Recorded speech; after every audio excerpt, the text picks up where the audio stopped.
everybody, it's Mike, aka Sinaku from Team Overground, and today this is the start of our How I Became a DigiDestined series, where we interview content creators and talk about, what other card games they came from, what drew them to Digimon, and ultimately how they decided to become a DigiDestined. So today our first guest is Zeonic Blader. Hello. Tell them how you know everybody. Pardon? Hey, how's it going? No, I was just gonna say hi. Oh, You okay, didn't so say. you just like cut off Okay. like for like a split second. So Oh, all right. We'll see if we can fix that later. So yeah, so Zeonic is a friend of mine. We both kind of migrated from Bakugan. He's also a big Beyblade enthusiast as well. hmm So let's start off. Let's get a bit of your background a little bit. yeah, I'm a filmmaker by trade, and I have a YouTube channel on the side. But these Hmm. days, it feels more like I'm a YouTuber by trade and a filmmaker on the side.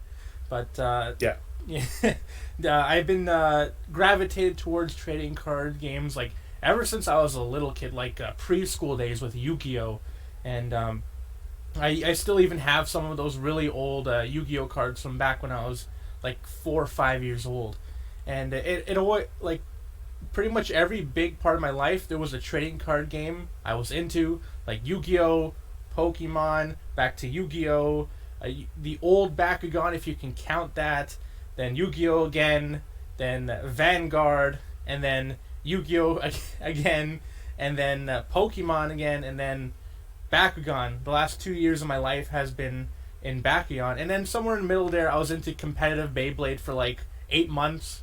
But I was like so hardcore into Beyblade that 8 months where I got ranked to like top 13 in the world, and then I Nice. and then I Nice. just stopped playing because I got bored of it. And yeah, that's the big thing. Every single Yeah. hobby I get into, I'm only into it from like for like about a year. Lucky if it's even more than a year.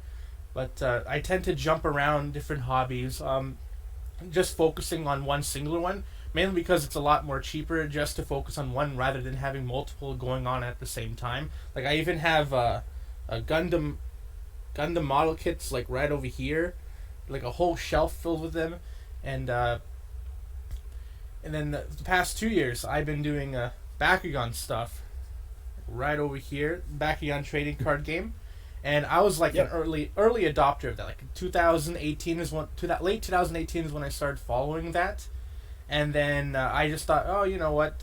I was doing Beyblade videos at the time.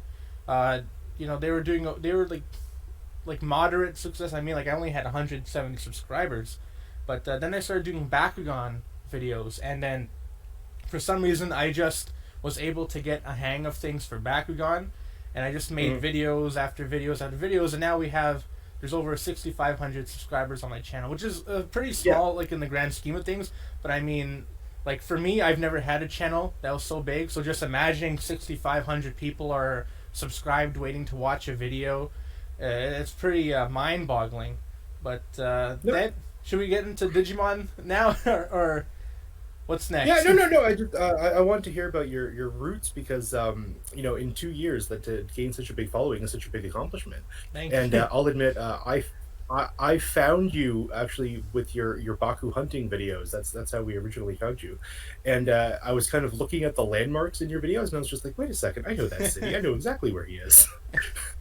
And that's what I was just kind of like. And then I started like realizing and figuring out like who you were on Twitter and stuff. And so I tried to like slowly reach out to be like, hey, I think you're in Mississauga, am I right? And turns out you were. Yeah. Surprise. And so yeah, so that was really funny. And then as we were kind of developing our Bakugan journey at my house, I was just kind of like, hey, there's this guy in Mississauga. And next time I go visit, Paige, my girlfriend, I was like, yeah, I'm gonna see if I can meet this guy, and we can talk about Bakugan because Bakugan had such a non following in our city in hmm Brentford, and so once we found out that you were out there and that there were so many other people out in that area that enjoyed Bakugan and wanted to play it, we are just like, we need to get on these guys now. And then that's why when you announced the fan event at Upper Hand, we came in droves, obviously, as you remember. Yeah. So, but yeah, so let's talk about Digimon. So as you can see in my giant wall behind me, Digimon is big in my life. Mm. It's probably my absolute all-time favorite franchise. It's been something I've been following literally since I was a kid. You know, I'm 30 years old now, as much as I don't want to admit that. But Digimon came out when I was 8 years old in August of 1999, and I watched the first episode. I fell in love, and I've just literally followed the franchise ever since. And like you, I like to kind of pick up hobbies, but specifically trading card games. And trading card games are kind of where my love and passion were. And I've actually stuck with Yu-Gi-Oh for the better part of about 15 years now. So I've been playing that competitively since about 2005, give or take. And so, but I've always held kind of Digimon in my back pocket, and I always kind of went back to it. And it was the one franchise that kind of meant a lot to me because of all kind of the themes and the values inside of it, and the partnership dynamic. That's like my favorite trope in any anime, in any sort of series, and anything to do with media. If there's like a partner or like a familiar mechanic, like I'm in. I don't care what the plot is. I'm gonna watch it. And so the fact that Digimon kind of wrapped that into itself already was amazing and awesome, and all the characters are great. So yeah, I've loved this series for the better part of 20 years. And when they announced that they were making a card game of it, I was just like, well, I love trading card games. I love Digimon. Put them together, profit. I have So I'm a like, I have a very similar story with Gundam. I got into Gundam Wing when I was like 4 years old. Probably when you shouldn't get into something like that, and yeah, that's pretty much been like that's like my comfort kind of series. I always go back to Gundam. Like I was into Gundam when I was in preschool, in elementary school, middle school, high school, and even now I'm still into it. That's like the one thing that's always been around in my life. While I go through different hobbies, there's always like Gundam in the back. But if there's ever a Gundam trading card game that actually makes it here, it's over. wishful thinking. Eh? We're gonna lose you in Digimon and go right to the Gundam TCG. I don't think any of them have actually been like super successful or anything. I think there's probably one like a long time ago, but I don't even know anything about it. Yeah. All right. So anyway, what brought me to Digimon was the fact that I was already here. I was conducting the hype train, so to speak. So I was in no matter what. So my big question to you is, what drew you to Digimon, and what made you interested in this specific card game? So I never was really super into Digimon as a kid. I probably watched a couple episodes on VHS, but the big series that was super popular when I was a kid was Digimon Frontier, the one where they're like Okay. fusing with the Digivices or something, and The spirit, the yeah, spirits, yeah. yeah, and the Digivices were like a huge fad in my elementary school for I think like a couple months. Like it was The around detectors, yeah the the one det- where you, yeah yeah, the scan the barcodes, yeah. yeah for some reason when we would connect the detectors to have a fight, we thought that shaking the Digivice would make us win. So you have like an entire playground of kids just shaking the Digivice as hard as they can. I don't even know why we thought that, but that's Well, it's because you had to shake the Digivice to get to the next area and level up your dudes and yeah get the walking meter going. So yeah. that's not an uneducated guess. And I remember I faced like these middle school kids, and they weren't shaking their Digivices, and I was like, "What the heck? Why aren't they shaking their Digivice?" And they kicked my butt because obviously I'm like an elementary school kid. I have no idea how to actually play the game. It's just like shaking it, and I'm like, I probably look like an idiot. So I that was also around the time when I stopped playing with the Digivices. Uh, Again, going to the whole like, oh, I'm only into something for like a little while, and then move on to the next thing. But as for the Digimon card game itself, like I have no personal attachment to Digimon at all. But when you're a nerd, you hear the name in different circles, so you can't escape it. It's Yeah. such a big thing. It's also like one of the most profitable IPs in the world as well. So Yeah, which you wouldn't think of because right, a lot of people when I mention Digimon to them, they're like, "Oh, that old thing," and then then I show them the wall, and they're like, "Oh, oh, I didn't realize they kept making product." Meanwhile, I'm chomping at the bit every time I hear about a new friggin' Digivolving Spirits thing getting released, and I'm just like, "Take my money!" So yeah, yeah, and but you don't know how many. Oh, sorry. Go ahead. yeah, for something that's pretty low key in the Western world, it's such a very profitable kind of IP. It's like in the top 20 or top 30 or something. Last time I checked Wikipedia, you know, but like for something that's not like something that's super low key in the West, it's very up there. So you said that you kind of phase in and out of card games pretty fluidly, and usually lasts about a year or so. But Bakugan kind of caught you in a riptide, I guess, so to speak.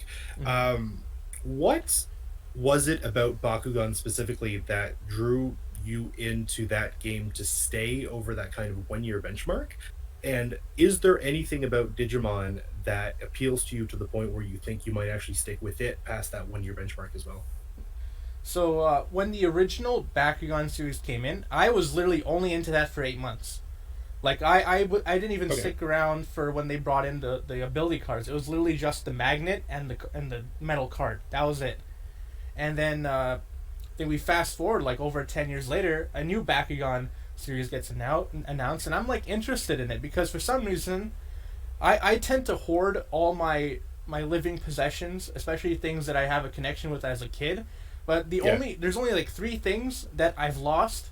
That was my Digivice, my some of my Beyblades because we used to launch them while standing up on the gravel, so they all just like shattered. And then Bakugan. Bakugan, I had a quite a substantial amount of Bakugan, and it just went missing. And I always think maybe one of my brother's friends came in and stole it because there's no way I would have lost so many Bakugan all at once and not be able to find them. So I've always Yeah. had that like I always felt like something was taken away from me, and then I couldn't replace it because Bakugan were so expensive to get your old collection, especially since I was into it for the first few months of the thing. So it's all like those small, super rare B1. I think they call it B1 Bakugan that like you can't even find anymore. So Yeah, there were the smaller balls, right? yeah, and Yeah, so I had a couple of those. And so a big draw at the beginning was like, oh, I can finally get a Bakugan collection that's been missing, and I can finally complete that little childhood thing. It's like, oh, look, I finally have a big tub of Bakugan that just went missing all of a sudden. But as for the card game, I didn't even know the card game was going to be a thing until a bit later after finding out the Bakugan was coming back. And for some reason, I don't know how I got dragged into it. Maybe it was just the right place at the right time because I wasn't into any trading card game back at that time. I got into Yu-Gi-Oh for a bit beforehand, but it was mainly just getting a couple structure decks and playing with my friends. So I was waiting for that itch to to really get really deep into a trading card game. And as you know, getting into a card game when it's already like very like years on years on years of stuff to follow, it's really hard to get into. But Bakugan is this brand new thing, and it's super easy to get into because it's brand new. You don't have to learn too many things. There's not a bunch of different keywords. The cards are very simple to follow. They're not like paragraphs of text or anything. And also, the art wasn't super anime-ish. The very anime-ish art tends to, pull Mhm. me away from it. Not sure why. Maybe it's like this whole like otaku kind of thing that I kind of resent. But Yeah. the art is very, it's very subdued. It's not super into the anime style, but it has a hint of anime, and also because they're also all like creatures, right? So you can't really do any crazy weebish stuff with creatures. I'm sure Digimon will find a way to prove me wrong, but as for Bakugan, there was nothing We like already got that. waifus. Yeah, I'm not into the whole waifu thing, so I got really stuck into Bakugan, and honestly, the game is fine. There are some big glaring issues with it, like the flip mechanic, and how the only good flips are just the ones that stop damage, and there's like only one that's like the best. But honestly, what has kept me into Bakugan for so long is the community. This is the first time I was ever competitive into a trading card game to such an extent where I would be actually making videos doing competitive stuff about it. Usually I was always a casual, budget player. I don't care about the top tier decks as long as I can make a deck for less than like $50 and have fun with friends, then I'm good. Mhm. But for Bakugan, it was something different where it's like, oh, I'm for some reason I'm really gravitating towards the competitive aspect of it. Maybe it's because early on it was rather cheap to get into compared to other trading card games to just get at the higher level. Also because there's barely any tournaments going on, and so speaking of tournaments, I because I held that tournament, a couple tournaments early on, I felt like, oh, now I'm kind of like ingrained into the brand of Bakugan, as well as making all these videos. It's no longer I'm playing Bakugan for myself, but I'm also playing Bakugan for thousands of other people who want to know about the new Bakugan stuff, want to know about all the how to get into Bakugan, all the competitive stuff.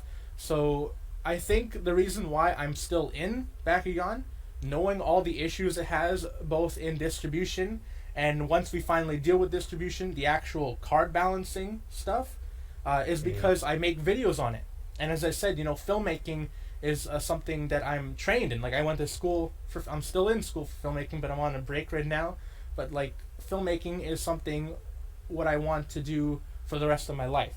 And because I'm making videos on Bakugan, it's like a connection between what I want to do for the rest of my life and a hobby. And so you combine those together, Yeah. and then you also have some success coming with it, and some ad revenue coming with it. You just keep on going, even if there's big problems that I'm very vocal about. I still keep playing because at the end of the day, it's combined with a passion that I'll have for the rest of my life, that is filmmaking. So it's very hard to let go, especially since I don't have an other audience to fall back onto. If I make another video, not many people are going to watch it, which is what I'm trying to do right now, possibly with Digimon, maybe with Gundam, maybe with Beyblade. Branch out to something else and make videos for that. But right now, Bakugan, I've been with Bakugan for such a long time, mainly because I make videos about it. I know if I asked myself 2 years ago, hey, would you be into a game that you can't actually buy the cards for, that you can't find most of the stuff for, would you be into that? I'd say no. But because I make videos on it, and also because I have such a reach with the actual company that makes it, I'm kind of like, it's like, I don't, that's a really bad word to say, but like, kind of like a abusive relationship you can't leave. Stockholm syndrome. Yeah, Stockholm syndrome, where it's like, like I know there's good in you, I know you can get better, but right now you're not really treating me so hot, so you're on thin water. And then here comes a new card game, Digimon. It has the cool. I know Agumon. I know the red Agumon. I know the Agumon with spikes. I know the Agumon with claws. I know Of all. course, like Agumon, yes, of Yeah, course. Of and course. and it's like, wow, this is the hot new thing. This is also the same situation as 2 years ago, where it's a brand new card game. It's not really super difficult to get into because there's not like generations of different cards to look into. It's just like, oh, there's this one thing, there's a couple sets out of it, and you can get into it right now. And it's like, you know what?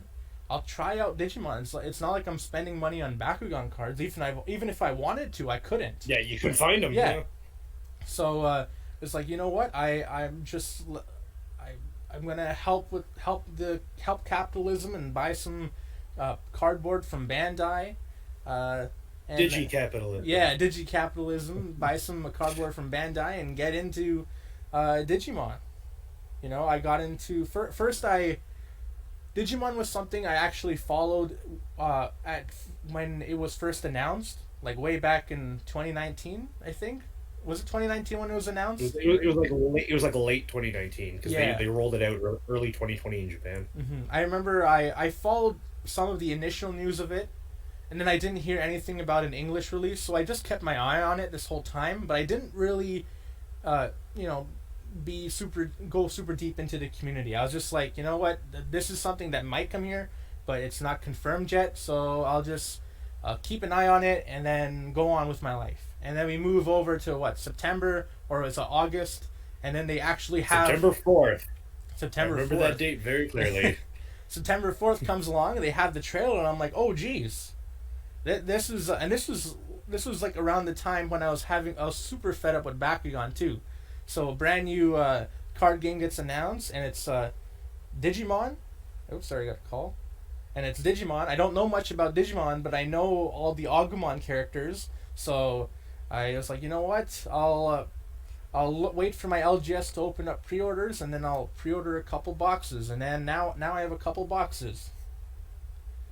Yeah, and we've gone over in length in the Blue Leopard Bond video that I made for you. I kind Mm-hmm. of built a deck based on what you had available. So, have you actually been able to get a couple games in on Digimon yet, or are you just kind of still sitting on what you have out of those two boxes? So I've really only been playing like doing playing games by myself. I've been trying to get my brother Okay. into it. I'm still teaching my brother the ropes. I've been using more like combining two starter decks together and then playing them against each other, red versus blue. Right now, I'm trying to get my brother into the game, and I'm working on a project right now, just like a little documentary about me getting my brother into a card game. It's going to be a whole series of different card games, but the first one's going to be Digimon, Okay. and Okay. so I'm still trying to get him. Maybe I can get him. Maybe I can get him today or tomorrow, because I've been working on this for a bit, you know. And if I can get my brother into Digimon, then I'm pretty much set for the rest of quarantine. Like I actually have someone to play with. Like Yeah. webcam stuff aren't really my thing. You know, it takes a bit too much stuff, and I have so much clutter on my desk I have to clean up. Like it's just filled with different manuals for Bakugan, a pen, you know, like just empty sleeves all over the place. Yeah, I get that pen. Yeah. And you know, like I'll have to clean this up, and it's all kind of dusty too. You know, probably should dust it either way, but yeah, I'm more into playing physically in person. You know, I get that. yeah. Yeah, like I've been pretty much starved for physical play since like March. So and playing Yu-Gi-Oh online for me was very difficult because Yu-Gi-Oh is a game that requires so much interaction, and it's so easy. A screen freezes or you DC or something like that, and then someone's like, "Oh well, no, I had a response the entire time," and you're like, "Oh, son of a bitch." Yeah. And it's like it's hard to just kind of play that back and forth. Whereas with Digimon, especially, like it's you have your turn, your opponent has their turn, and there's very kind of little interaction. So I've been eating up the webcam events like Oh candy. yeah. It's been nuts. I, Yeah. I literally I have an entire like setup in my living room right now. I just have a nice like big round coffee table with my big two-player Digimon mat, and I've rigged this like mic stand, this 90-degree nightstand mic stand rather, and I screwed my webcam into it, and then I just get a straight down shot, and now I can adjust it so that way I can either pull it up for two-player perspective if I want to film like a two-player match, or I can put it down for a one-player perspective if I want to enter a webcam event. And I'm up until like 3 a.m. every night just playing webcam Digimon with a Wow. bunch of my buddies now Oh yeah, all the I've time. seen that. I've It's seen that. insane. I'm obsessed. Yeah, you've been going ham on this. You're probably like the top 10 Canadian Digimon players in the Canada or something. I I'll take it. Sure, yeah, I appreciate that. Been on a bit of a losing streak lately, but that's because I've been experimenting and kind of figuring things out. Oh But yeah, I mean you get better with practice. So like you've already won a tournament, right? So I mean you don't have anything to prove. You already got the win under your belt. So right now you can just do whatever you want. People already know you're good. You don't have to prove anything. Just play random stuff, and you're gonna have your opponent sweating whenever they see your username. well, that's the hope. At the end of the day. Strike fear through intimidation. Um, but yeah, so when it comes to Digimon and the gameplay, so you said you kind of been basically playing solitaire with yourself, Yeah. and you're trying to get your brother to play. I want to talk about what sort of gameplay mechanics do you feel Digimon brings that are better or worse than Bakugan? And what kind of theories and philosophies of playing Bakugan do you think you may have kind of brought to Digimon?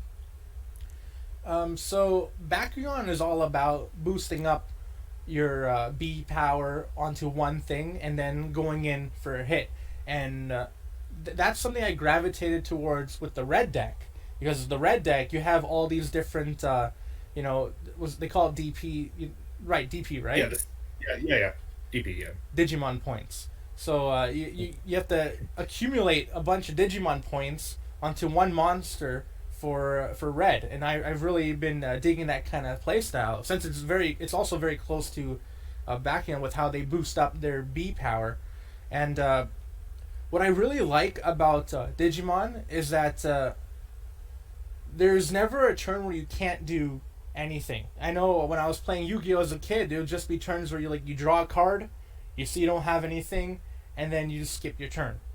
And with Digimon, I feel like at the very least, if you wanted to, you could just hard play a Digimon. You know, maybe it's not the best case, but like the option is always there for you to do something. Which for a lot of TCGs, I don't think they have that. Maybe in higher play, other TCGs do, but like in such a low level play that I'm in for Digimon, that I can just like, you know what? I have nothing to. I don't have like a combo I can do right now, but I can at least play one card to at least have something there.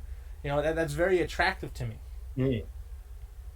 Yeah, it's cool because in Bakugan you have the energy system, which is similar to like mana from any card game in existence, Mm-hmm. where you set up your mana one card a turn, you get to place one energy down, and you have other cards that you can ramp in energy. Whereas Digimon, the energy system is kind of baked into the memory gauge, so you don't need mana already in play to play extra cards to make sure you hit those buffs to beat your opponent. You can just basically, depending on what it is, you can just slam any card down, and I feel like that's very appealing too, because it allows it so that, and no matter what hand you get, even though it might be like not the optimal play, you're not like 100% bricking. You're not stuck with an unplayable hand. You always have a play every turn, which I think is really cool compared to something like Bakugan, for example, because you can get starved to a point where you don't have enough energy to kind of eke the edge of B power over your Right. opponent, right?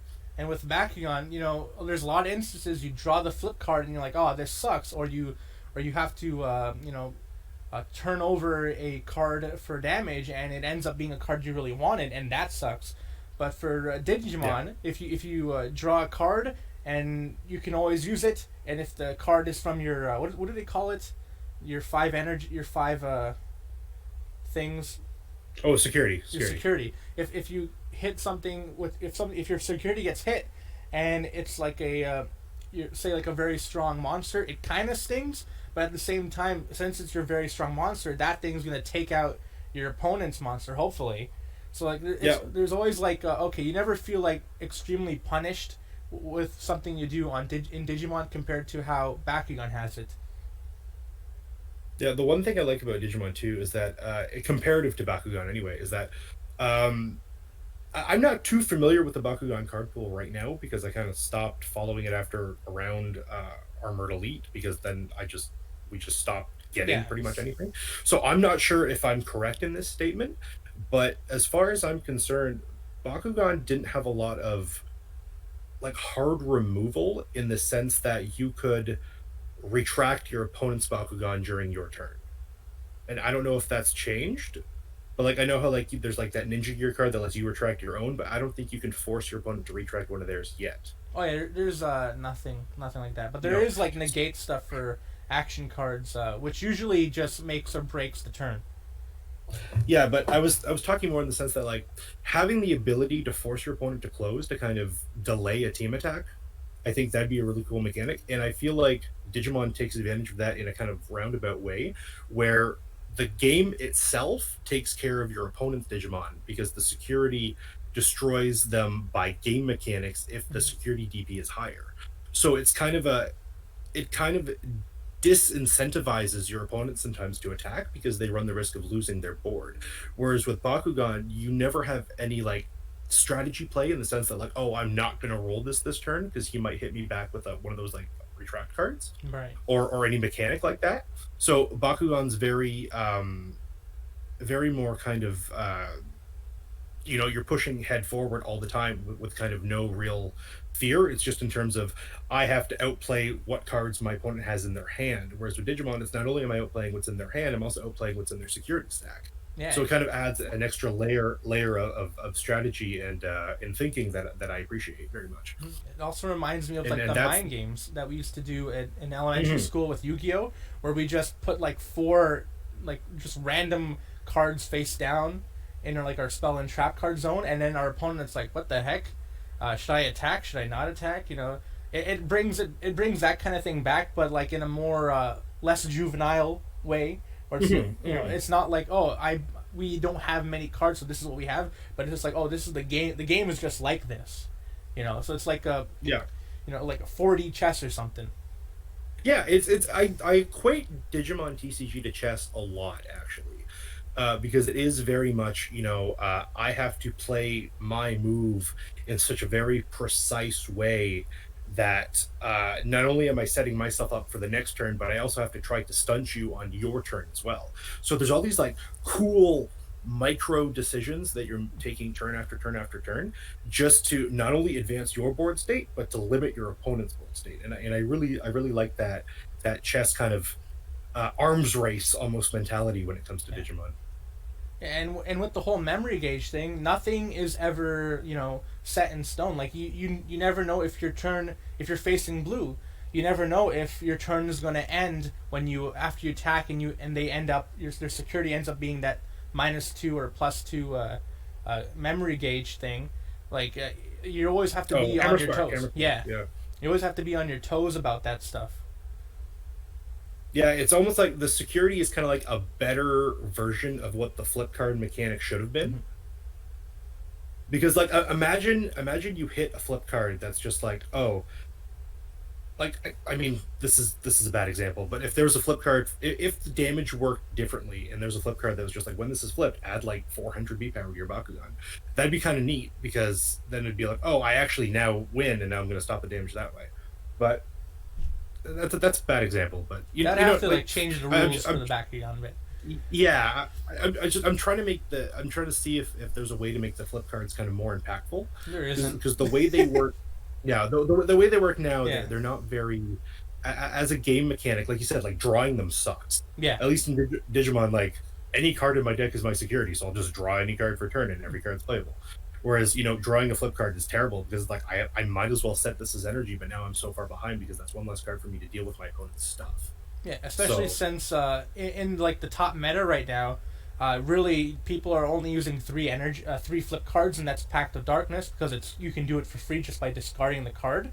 But if you draw yeah. into that, you know that's like, you know, with how stingy the metagame is with flip cards. If you draw into your flip card, it really sucks to the point where there's now a new meta deck where it's all about having so many flip cards that it just kind of stalls and annoys your opponent. Well, I was going to say, like, conversely, from a deck building perspective, only having three flip cards total in your deck kind of sucks because now you're running the risk of just taking huge amounts of damage too, because Mm-hmm. that's only three cards in your deck that can save you, right? So that's kind of the philosophy that I took from Bakugan coming to Digimon, was that how I wanted to play the game on a much slower pace, I guess. Um, because the whole card mechanic kind of left a sour taste in my mouth. Mm-hmm. I don't know about you personally, but Right. that was kind of the biggest downfall with the card game. And as much as I loved it and as much as I stuck with it in the beginning, so when Digimon kind of came around and introduced the security mechanic, and obviously the security mechanics, we've seen this in several card games in the past. We've seen it in like Duel Masters and Kaijudo, and even similarly to something like Pokemon, just in terms of prizing, you can potentially like prize one of your power cards, so you won't have access to it later on in the game. So, yeah, I really like that aspect of Digimon, the security aspect specifically, and I feel like that life engine is kind of superior to the life decking Oh that yeah. Bakugan is. Like, don't get me wrong. Like, I'm not trying to like shit on Bakugan in this No, video. it's Don't get okay. me Go wrong. ahead. But it was just, yeah, but it's just more of I wanted to kind of discuss the contrast between the two games specifically, and kind of what I could. What I thought I could kind of bring philosophy wise into Digimon from Bakugan specifically, because I play so many TCGs and I kind of have taken a philosophy of every single card game that I've played and kind of brought them into Digimon in a specific way. So I think what I've brought in with Bakugan specifically is kind of the chess mentality, because Bakugan is kind of chess-y in a way where you need to manage your energy appropriately. But I guess, I mean, that's the same with any TCG. But it's like, for example, at least something that we did all the time was that if we knew we had a lot of the three cost flips in our deck, uh, if we were about to lose a fight and we only had like 3 energy, we wouldn't bother tapping anything to play any cards, because if your opponent could respond to that and you would lose, then if you did flip the 3 cost flip, then you wouldn't be able to trigger it. Yeah. So my big takeaway from Bakugan, I guess, going into Digimon in this specific episode that I want to discuss, was just the thinking ahead and kind of planning forward. Because Mm-hmm. in Digimon specifically, you want to give your opponent the least amount of memory possible. So when you take that line of thinking and you translate that to Digimon, it's a case of, well, if I play this card now, I'll give you 6. What can you do with 6? And you have to kind of think about your matchups and think about what they have in their deck. And you're like, well, in that case, it might be the worst play for me, but it's better for me to only give you 3, because that way on my next turn, I may be able to do this instead, but I know that you won't be able to do XYZ, 1, 2, 3. Oh yeah, definitely. I remember that was a lot of the thinking, the way I thought about Bakugan early on. I think Bakugan has a lot of balancing issues, to the point where you don't really have to worry about the energy for defense, because literally you have cards that can be played for free now, and Mhm. and they're locked behind only a couple factions. So really, if you're not playing those factions, it, you're kind of just hurting yourself, which is really bad for the game. You know, Yeah. the game even has. I'm going to be making a video on this. The game has a one-turn kill thing right now. That, Really? yes, it cannot be stopped. How? Uh, it's take How? there's a Bakugan that when you add a gear card to it, allows you to draw a card, and there's another Bakugan that when it opens, it reduces the gear cost by 1. So what you do is that at the bare minimum, you have that Bakugan that reduces the gear cost roll at least twice, so you have a -2 cost for the rest of the turn, and then you just spam your gear cards onto that Bakugan that allows you to draw a card. So you pretty much go through your entire deck, and what you're looking for are these specific cards that pretty much make the game a damage wins play, and you boost up your damage to like over 40. And because it's turn 1, your opponent is very likely not going to be able to negate that, because you need at least 2 energy to negate. And Yeah. so for Yeah. that to happen in turn 1, and it's still not unbanned, it's still not banned yet. So, and that's been an issue for months now. Luckily, Jesus. yeah. Okay. And this is like the second iteration of this combo. Before there was a different Bakugan that's used for high damage, uh, and when it was brought to the devs, they immediately turned it so that the gear reduction cores that you land on, they only work for the next core played, not for the entire turn like it used to be. So now, even after that, people have been able to find a way to still take advantage of that drawing a card when you attach a gear onto that said Bakugan. And I'm not sure why it hasn't been banned yet, but like for something like that in the game to be here for so long is really, really bad. Yeah, and thankfully Digimon doesn't really have that yet. Mhm. Um, Thankfully, the way the memory system works is that you could potentially kill someone in 1 turn, but not on turn 1. Hmm. If Oh yeah, that makes sense. So yeah. like especially like you mentioned the red deck and how you like the big buffs that it brings. Like if you can build your stack properly, you can get up to like a War Greymon with like security attack +4, and then that just wipes out your opponent's security all in one shot, and they can't activate any options because of the War Greymon's effect. The set Mhm. one War Greymon. Yeah. So like if you can pull that off, like that feels great, but you still haven't won the game because you still have to attack one more time. But it's not something you can do on turn 1. It takes you like Mhm. 5 or 6 turns to build up. So Yeah, there's no real fear about getting like FTK'd or OTK'd really in Digimon, which is nice because you can kind of see what your opponent's building and respond accordingly. So that I really like that as well. oh yeah, and uh, with all the just the sidetrack, with all the issues that Digimon has been kind of having because of COVID and the distribution thing, it's like it's nothing compared to how Bakugan is. Like, I Yeah, mean, I was going to talk about that distribute and how you yeah. felt about if you felt like you were getting like nom flashbacks about this distribution.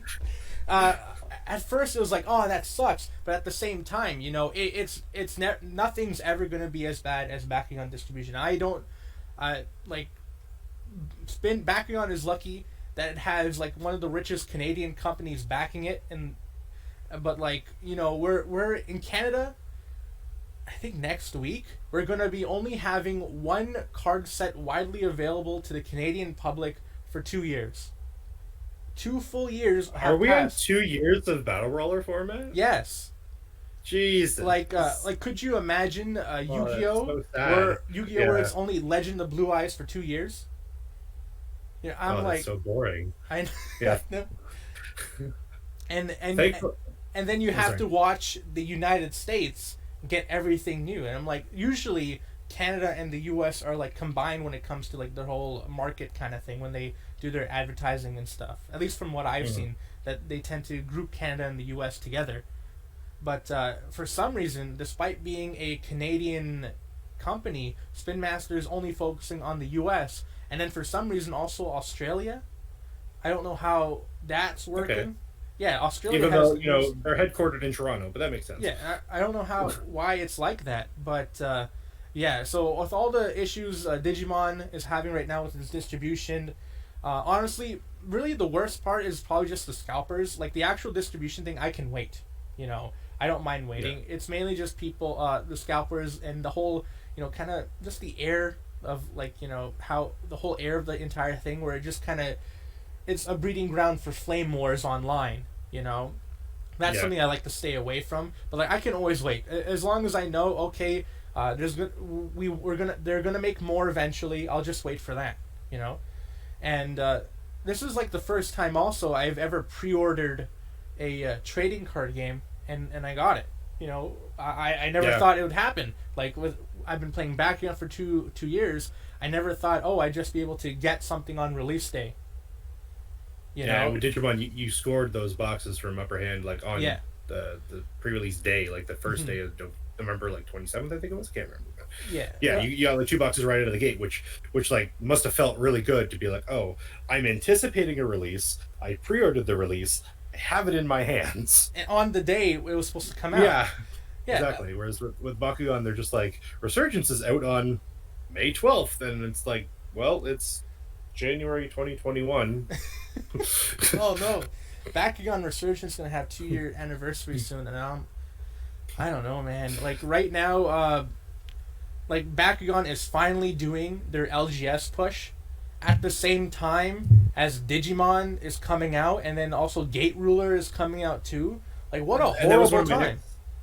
That was my next question for you. Like when now that Spin Master's finally getting their asses in gear and gearing up for LGS, do you think that the launch of Digimon and every subsequent card game, as well as every existing current card game in the market, is going to shatter their potential?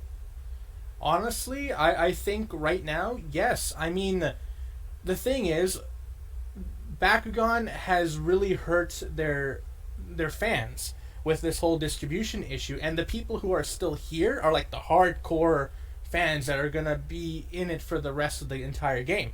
So now that they finally have their LGS support going on, it's like yeah, it's good for the hardcore fans that are able to go to the LGS. But the thing is, the combination of COVID and people who feel like they've been burnt in the past, you know, it's gonna be really hard. I feel like it's gonna be absolutely hard for them to continue on, even with this LGS, this minimal LGS support they're doing right now. Like, there's Yeah. no events happening in person to actually draw in a new crowd. You know, And you can't do like Bakugan webcam. That doesn't really work it because sucks. it's such a physical, tangible game. Yeah, Yeah. it's like I'm already like not liking doing webcam stuff with just the traditional card games, and now I have to Yeah. deal with rolling the Bakugan, and then also having to ask my opponent, okay, which core did you pick up, and which. It's like playing a Battleship, as well. It and it almost kind of promotes cheating too, in a sense, because Yeah, like you can't confirm 100% like what they landed on. They can be like, oh yeah, I got this magic shield. Oh well. yeah. Luckily, I'm a notable figure in the Bakugan community to the point where if I'm playing with someone, they're probably not gonna try to cheat against me because 6,000 people are gonna find out.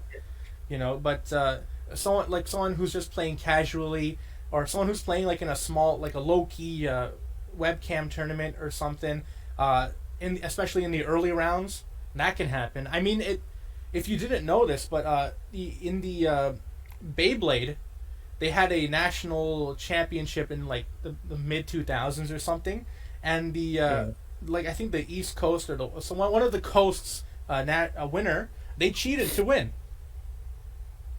Yeah, that's not cool. Yeah, like they had like a super weighted disc and no one caught it, and this was like in an actual in person event. But luckily they lost the world championship or the American championship, but like the regional championship they won and they cheated for that, and it sours the entire thing. Like as a kid, I watched this, and you look up to these like top performing Bladers, and then you find out later years down the line like one of these guys actually cheated, and it just Yeah, really and sucks. the unfortunate reality is that every card game has their Mm-hmm. bad batch, their bad apples. Like I can probably name off the number of fingers on my hand cheaters that I've either seen, witnessed, or just heard about in Yu-Gi-Oh specifically, and it's just that's an unfortunate reality about card games, and I really hope that Digimon doesn't get hit with that, unfortunately, but there is a possibility where they can.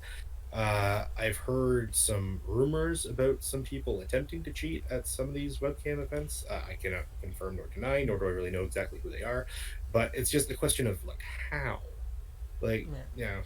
So I Especially don't know. when It's weird. money's on the line or prizes are on the line. It's always never good. And with with Digimon being like the hot new thing, you're definitely gonna have people who want to take advantage of unsuspecting new players from other games. But I mean, I feel like as Digimon gets older, the hype kind of mellows out, and the people who are just looking to cause some ruckus end up leaving, and then you'll have like a nice community there left over. Well, the community's been pretty good so far. Again, bad apples. Everyone's got their Yeah. own little bad, corner of toxicity in the back corner of the dark room there. Mm-hmm. But I feel like for the most part, we've been pretty welcoming and we've been pretty good at wanting to, like especially like me, for example, I'm just like, oh, you want to play Digimon? Oh Come yeah, here. yeah, It's just like I will, I will sit you down and strap you to a chair and put those like clockwork orange things on your eyes, and I'll be like, let me show you how to play Digimon, and I get like so friggin' excited oh about it. yeah, So I know like there are other people like me that are super passionate about it and be like, yes, join us, learn to play, let's show you the ropes, let's pick a color, pick your favorite deck. Like especially with you, I'm just like, dude, get on webcam, play with me. I want to play with you. So like yeah, and I feel like as long as more and more people are kind of that excited, passionate, and welcoming, and willing to open up the community, because a lot of TCGs I find in my experience is that the community for every TCG kind of gates it, and like with Yu-Gi-Oh, it's just like you haven't played Yu-Gi-Oh for as long as we have, and if you don't understand these references or these specific interactions, then like get out of here. I mean that's just Yu-Gi-Oh specifically, but I'm really hoping that Digimon doesn't come to that point. I don't want us to be calling people scrubs. I don't want us to be putting people down. I don't want us to be shitting on people because they built an interesting deck that has a 17 different colors in it. I don't care. If you want to play Digimon, I want to play Digimon with you. And at the end of the day, I feel like that's what the community should be all about. definitely, So, definitely. but yeah, I feel like this is probably a good place to wrap it up now. All right. Do you have any questions? Any questions for me about Digimon or anything as a whole? Well, Digimon. Oh yeah, how'd the green deck? Oh, you already said right, you got 4-5. Oh no, 5-3 something. The green deck for 3-4 3-4. or 4-3. Sorry, 4-3. Yeah, That's yeah, pretty. I heard like yeah. there's like a new budget green deck that's been making the waves. So was that the one? Well, Or? yeah. My green deck that I played last weekend literally had no foils. It, Wow. it was all just rares, uncommons, and commons. But that's pretty much par for the course for most green decks nowadays. Yeah, I'm waiting for the full release. Yeah, that's like what 2 weeks or something. Next. 2 weeks, yeah, Yeah, it's coming up quick. 2 weeks, and So then hopefully you can get your hands on more product because I hear there's a slight distribution issues Yeah, going on, well, I believe. for now I'm gonna get singles. I know the upper hand is pretty low key about their pre-orders. Like they didn't like we didn't know the pre-orders were for the pre-sale until like a week before, and then It's true, yeah, yeah, and then I missed out on that, which kind of uh, pissed me off. yeah, and as soon as we found that out, like I think it got sold out in like a day or something. Yeah, But I know like hopefully maybe I was hoping to import $1,000 worth of model kits from Japan this month, but now EMS shipping to Canada is gone, and that was the one I was going to use. So now I have this money I was planning on using to ship stuff from Japan, and I can use it on Digimon.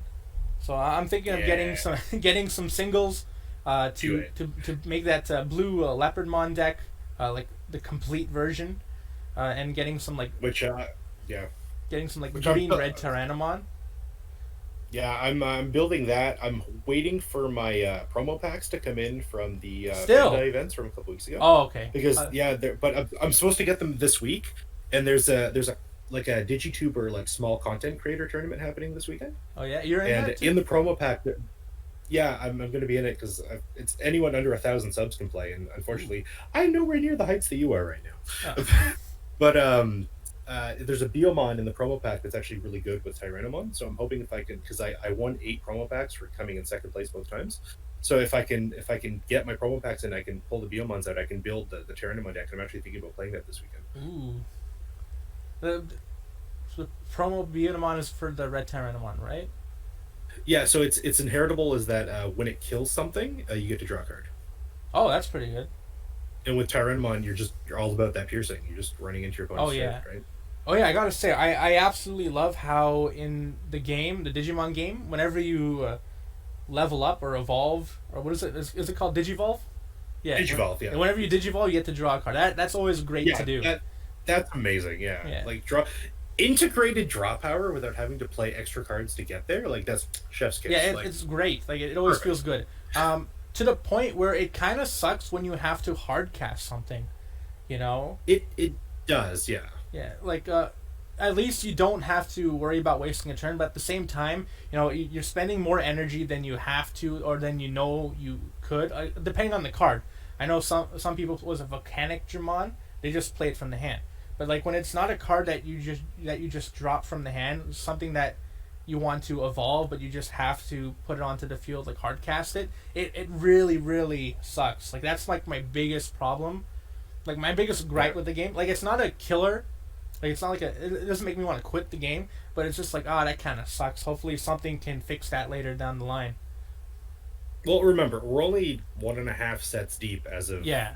2 weeks from now, and then in February we'll only be 3 sets deep. We have set 4 coming out in May.